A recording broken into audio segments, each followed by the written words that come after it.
Hello and welcome to another episode of Lights, Camera, Chaos.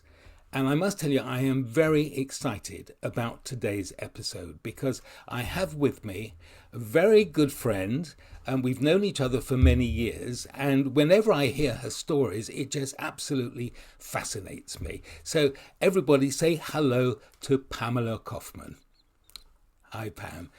Just to give her a little bit of background, because it's amazing. She's a TV and film producer.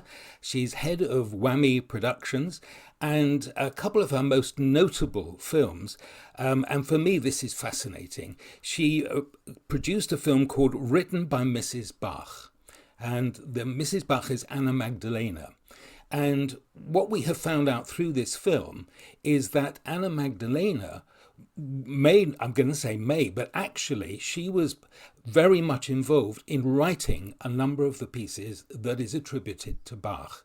So if you want to see that, go online because you can see the full film actually on YouTube, and it's a wonderful film.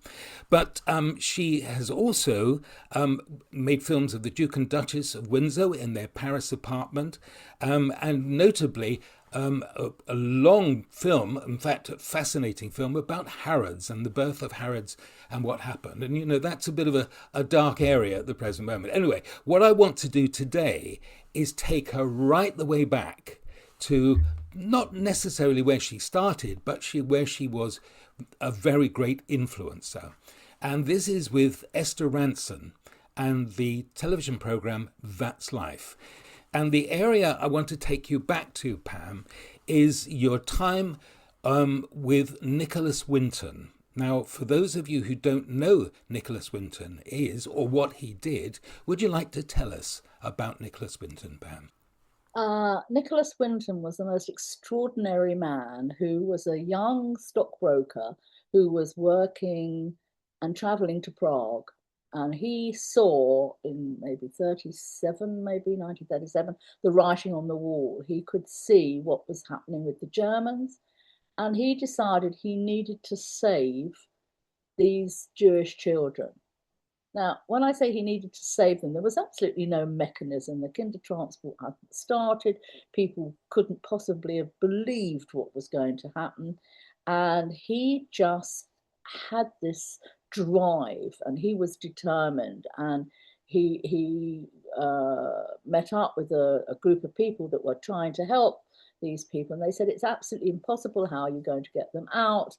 And his mother had some connection with the Home Office, and he single-handedly, with the help of this group, but I would say he was the actual driving force, saved 640 odd children by getting them out and placing them in homes in Britain.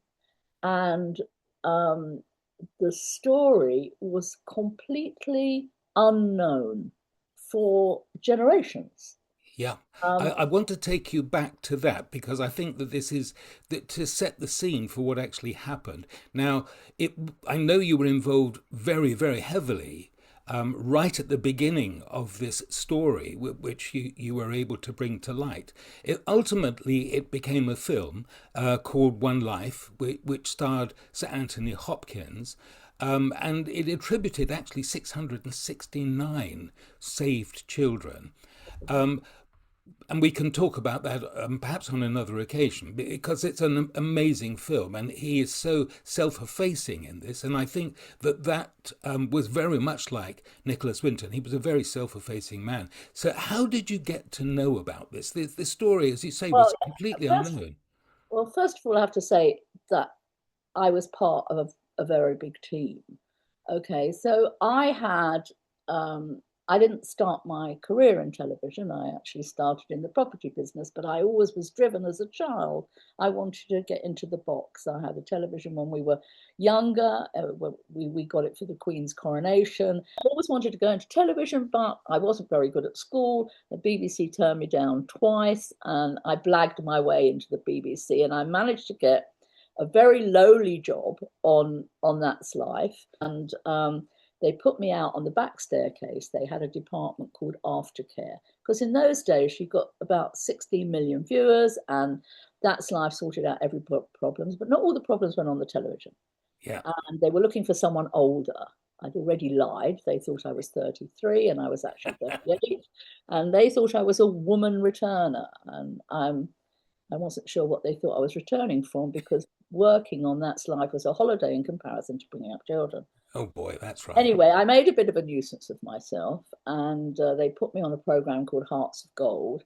And then they wanted to put me back on the back staircase. And at that time, Esther Rantzen was not only the jewel in the BBC crown in terms of consumerism and law changing, but she also had Esther interviews. She had Hearts of Gold. And she had also just started Childline. I was in at the beginning of Childline. And she had a secretary, but that wasn't enough. She needed her own research assistant. And I didn't want to be anybody's assistant. I wanted to make the words that went on the television. And they said, just do it for a year. And she would promise me a researcher's position, which was the coveted thing. You know, in order to get from administration into journalism is an impossible passage. Because if you haven't been a journalist on a newspaper, you know, I thought, well, I've been watching the television since the dot used to go, you know, and used to they had the words going around the mast, you know.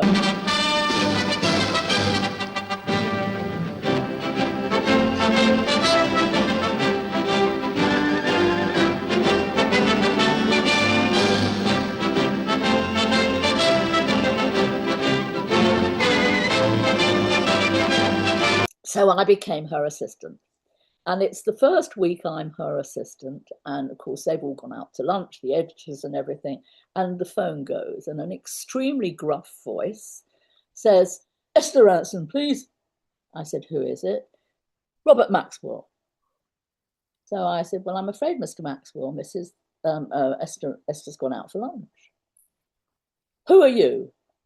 I said, well, I'm her assistant. What's your name? I said, Pamela Kaufman. And then he asked the most unbelievable question. He said, are you Jewish? And I said, well, I am, Mr. Maxwell, but what's that got to do with you? And I mean, we're talking 30 odd years ago now, right? And just to put that into context, Robert Maxwell was who? Robert Maxwell owned the Daily Mirror, the Sunday Mirror.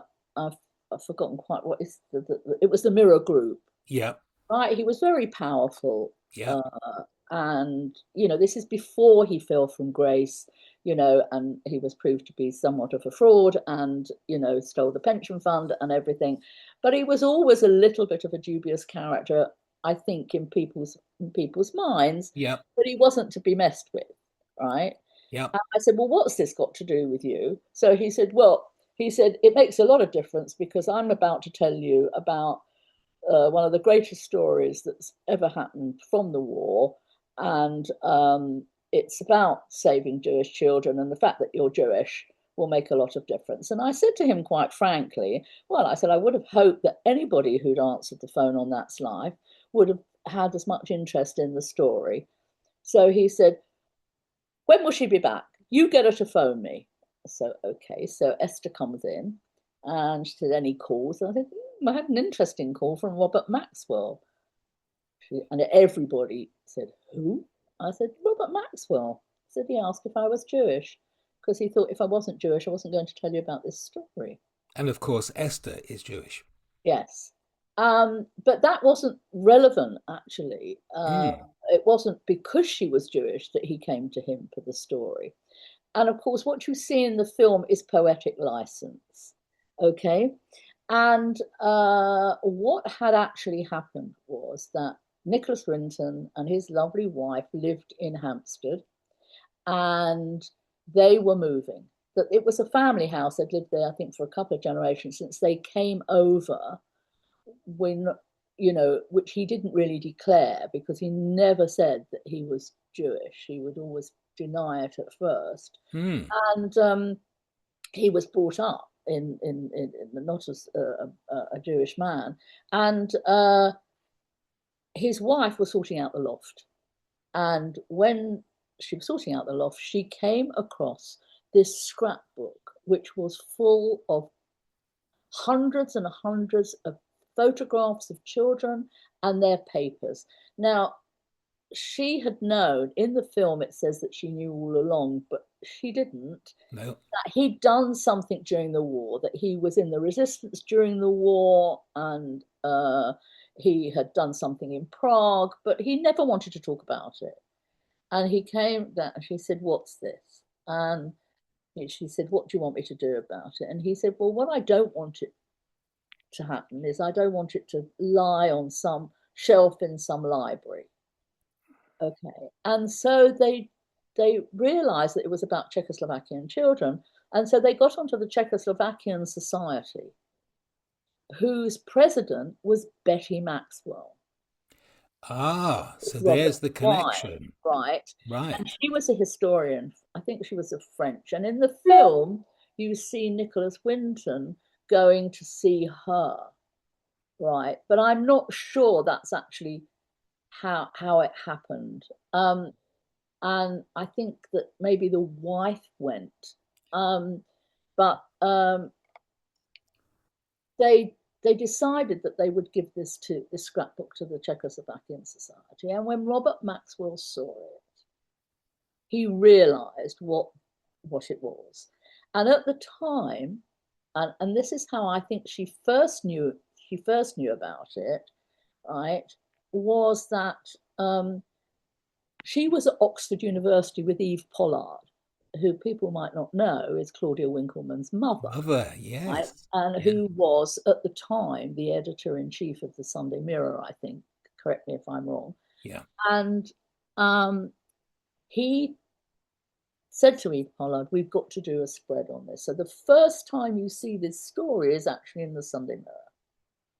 Do you know, I never realized that. Yeah, that was featured in the Sunday Mirror. It might be in the Daily Mirror. I mean, Mm, you can see it. You can look at it online where it mm. originally was shown. But she knew that this wasn't a story for the Mirror, right? And she knew that they couldn't take this any further. And she, I think, in reality, said to Robert Maxwell, "My friend Esther Rantzen is married to Desmond Wilcox, with whom I became his senior producer in the end. This should be a documentary." And I don't know the actual conversation that went past, but it went something like, "Oh, Esther Rantzen, maybe she should do it." And in all honesty, I think probably the team might also say it was a very, very unusual story for That's Life to run.